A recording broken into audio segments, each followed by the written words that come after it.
Welcome back to Talking to Translation. We're here talking about what men and what men and women really want. We're talking about the apples and the oranges.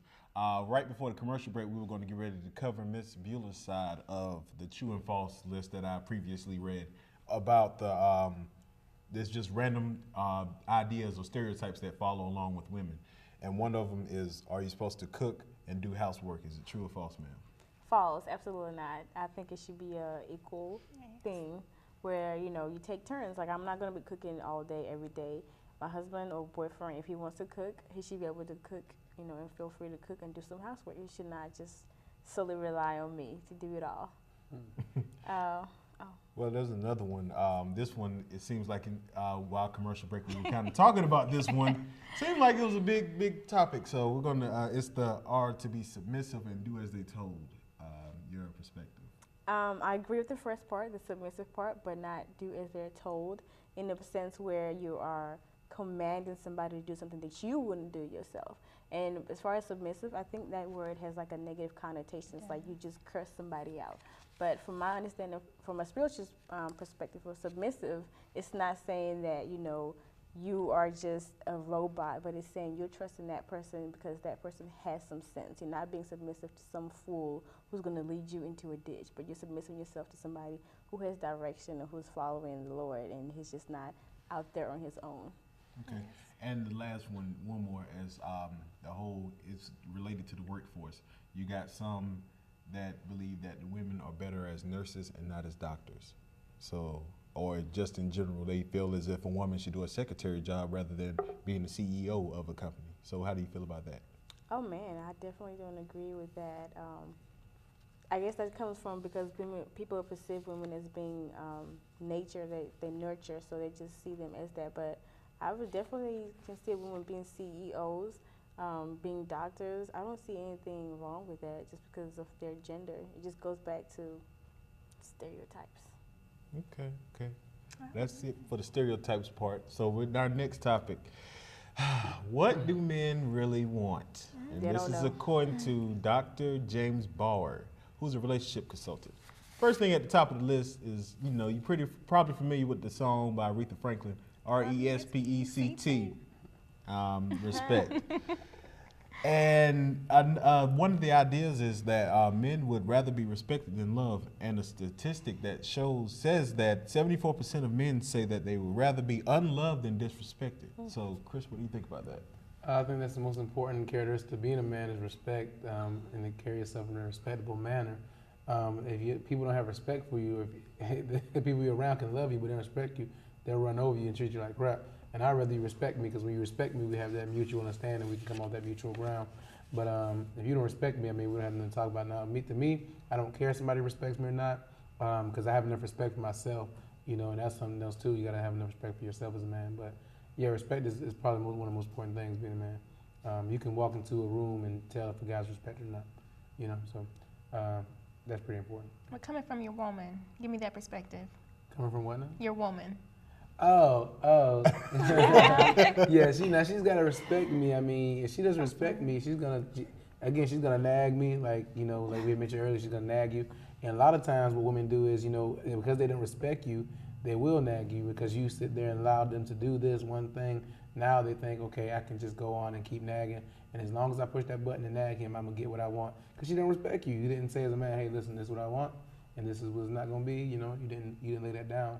So, now you got to deal with that the rest of your life. So what about in the text of when a man leaves a woman feeling insecure about their relationship, that leads her to nag? What do you feel about that? Again, it's a respect thing. She has to have the understanding of what he wants. If he wants to do what he's gonna do and he's leaving her insecure, then either she can respect it or accept it or move on. That's up to her. But either she can respect it or not respect it. Because if it was me, I wouldn't tolerate anything but that. All right. Yeah, so that's just me though. You have any input? Or? Yeah, I definitely agree. Respect is definitely important. I don't think you should be your man's biggest cheerleader and not tear them down. As I grew older, I really want to, show respect to my man and not disrespect him in public or, just chop him down. I think it is important. And I definitely understand why they want to be respected and loved. Yeah, I mean, love is cool too. Love will come with the respect, but you gotta have the respect. Yeah, They have because an ego, so you gotta pump their ego sometimes. Nah, I that's not an mean, ego. no, That's not It an is an ego. ego it's thing. no, It's more of no. a mutual understanding. We have to Yeah. have that ground, that level ground. Right. When the It's about ground's your not ego. level, It's all about your ego. nah, No. ego's pumped up. Respect is, we are both seeing it from the same place. Say, this is what it is. This is what it. I don't mean really big headed, Yeah, that's what ego is. Ego's big headed. Yeah. but you need an ego sometimes as a man. No, you No. know. It's like the whole cocky and confidence thing. You can be confident without ego. But when you I have don't- ego, that's that it. means you're feeling yourself a little Right. too much, and that's not a good thing. It's just the only thing that we look at is the only thing that we don't like that you may consider call our ego if you really tear it up is if you call us weak. Mm. That's one thing that really would. It's like a baseball hitting a glass window. It really will break a man down just calling him weak, and especially if he puts forth the effort of trying to make a relationship work out well.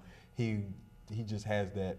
Just by you saying that or making reference to it, it kind of really makes a man really question himself. And girls will try to do that purposely. They try to Yeah. do that purposely. You ain't that man. You ain't nothing. Because they're hurting. That's why they're doing Exactly. That's why you leave them alone. that. Leave them alone. Mhm.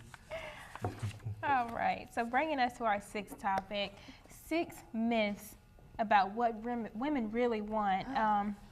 A relationship consultant, Julia Silamo, she talks about 6 topics that women really want. And one of the topics, women want to talk, when in truth, they really want men to listen. Yeah. And it goes back to my first topic. You are our outlet. So how do we address this? How do we get in there and, have common grounds?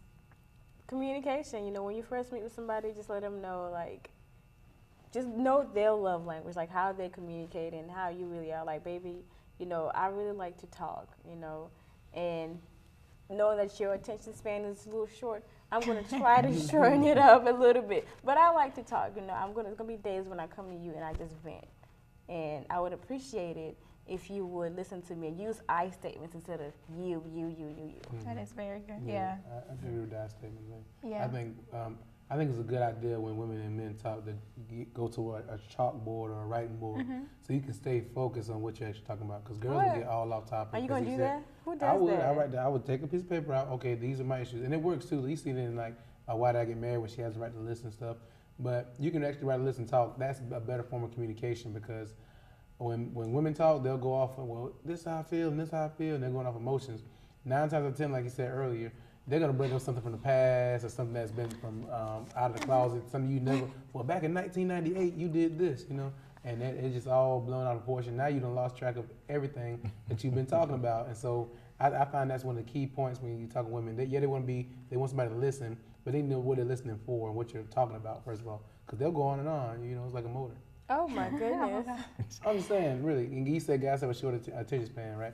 So after about so long, I'm tired of hearing you talk about this, so I'm just going to tune you out, Especially if it's conversations in particular. Well, I felt as if she looked at me the wrong way. And then especially if it's a woman-on-woman kind of thing, after a certain period of time, we just like, butterfly, maybe? Oh, football. So, but it's just one of those, we would love to listen to you. We would love to listen to you. I mean, we're not asking you to talk about men-related topics. We don't want you giving us your top 10 draft picks of the NFL or anything like that. But we do want to understand your day and whatnot. But when it comes to woman-on-woman relationship or woman-on-woman confrontation or something like that, or girlfriend stuff, and you try to talk to us about that, there's a slim chance we just don't want to hear that. That's I caught a good deal on some $10 pumps or some $50 pumps or something like that, and it's just exciting news. Well, again, apples to oranges. Yeah. What you think? Well, so moving on to my next part of my 6 myths about what women really want. The second one, women want macho men, but we don't. In truth, we really don't want macho men. We don't want aggressiveness. We want the macho, but not the aggressiveness. That's crazy. Give me your intakes on that. I mean, I understand how you can separate the macho from aggressive. That's like saying the same thing. If you're macho, you got to be aggressive. But at the same time, you can be too macho. Right. I think that's like a turn off for Yes. some girls, too macho. But I think just be a man, be real, be who you are. That itself is macho enough. A woman wants to know. I think a woman wants to know you can take her anywhere and she can be comfortable with you. Right. And that's security. security. That's what it's about. Yeah. Feel secure with you. So You know, I don't know if I'm macho or not. I won't say if I'm aggressive. I think I'm less aggressive than anything, but you know. Okay. Yeah. All right. So the next topic, myth that we want to talk about: women want to be the center of your life. No, in all truth, she wants to be in your life, not your life. Right. Yeah. You have any experiences with that? I don't want, even when I was like in undergrad or when I was dating guys, I really didn't want me to be just all about me and his life and that was it.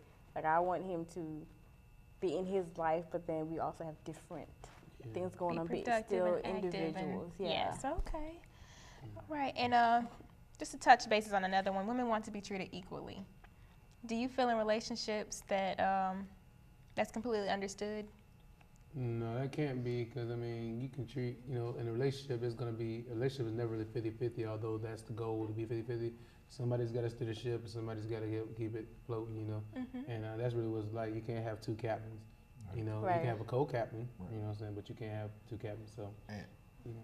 Yeah. And as before, like you said, overall it's a 50-50 thing, and it's a give and take kind of thing. But really, there's 3 ways of how to communicate better as men and women, and it's according to Sima Lieberman. She's a diversity consultant. 1 is empathize. 2, avoid stereotypes, and 3, give and take. At the end of the day, it's the 2 of y'all. It's not just one. It's not just I'm the center one. It's a 50-50 effort. So in conclusion, we would like to thank Ms. Beulah and thank Mr. Chris for coming by and talking with us.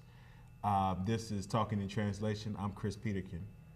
Tune in next time as we continue to discuss the issues between men and women and why they struggle to see eye to eye. And I'm Rhonda Farmer. And this has been Talking in Translation. We'll catch up with you next week. Just, well, you know.